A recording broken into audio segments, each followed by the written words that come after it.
Hello everyone, नमस्ते प्यारे बच्चों। आज मैं आपको कॉन्ट्रा एंट्री के बारे में बताऊंगी और साथ ही ट्रिपल कॉलन केस बुक में खाते का बैलेंस कैसे निकाला जाता है वह भी बताऊंगी।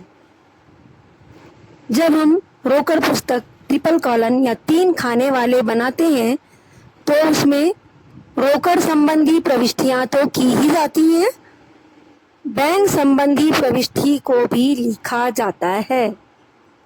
अतः ऐसी स्थिति में बैंक में राशि जमा करने पर bank account debit to cash, अर्थात यहाँ पर बैंक अकाउंट भी इफेक्ट हो रहा है, प्रभावित हो रहा है और रोकड़ खाता भी प्रभावित हो रहा है। चूंकि बैंक खाता डेबिट किया गया है इसलिए बैंक खाते के डेबिट में रोकड़ खाता, और यहाँ पर रोकड़ खाता क्रेडिट हुआ है तो रोकड़ खाते के क्रेडिट में बैंक खाता लिखा जाएगा। इसी प्रकार यदि बैंक से कार्यालय प्रयोग के लिए राशि निकाला जाता है तो cash account debit to bank किया जाता है, अर्थात रोकड़ खाते के डेबिट पक्ष में बैंक खाता और बैंक खाते के क्रेडिट पक्ष में रोकड़ खाता लिखा जाता है। अतः ऐसी प्रविष्टियां जो रोकड़ खाते के बैंक कॉलन वाले खाने को या रोकड़ खाने को प्रभावित करता है इसे प्रति प्रविष्टि या कॉन्ट्रा एंट्री कहते हैं। अब मैं आपको ट्रिपल कॉलन केस बुक या त्रिस्तंभी केस बुक में खाते का बैलेंस कैसे निकाला जाता है वो बताऊंगी।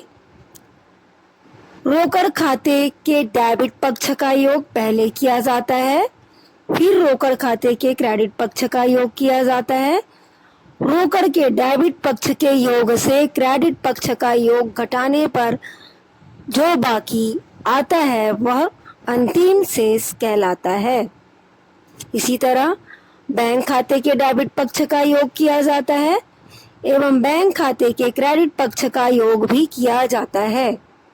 यदि बैंक के क्रेडिट साइड का योग अधिक है, डेबिट साइड का योग कम है तो यह बैलेंस बैंक अधिविकर्ष माना जाएगा, और यदि बैंक खाते के डेबिट पक्ष का योग अधिक है, क्रेडिट पक्ष का योग कम है तो यह डेबिट बैलेंस बैंक का डेबिट बैलेंस अर्थात बैंक बैलेंस माना जाएगा।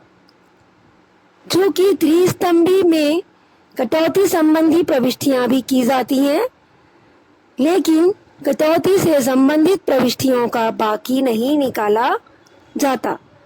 डेबिट पक्ष का टोटल डेबिट साइड लिख दिया जाता है और कटौती के क्रेडिट का योग क्रेडिट में लिख दिया जाता है। बच्चों, नेक्स्ट टॉपिक पे चर्चा करेंगे केस बुक के और मुख्य बातों पर।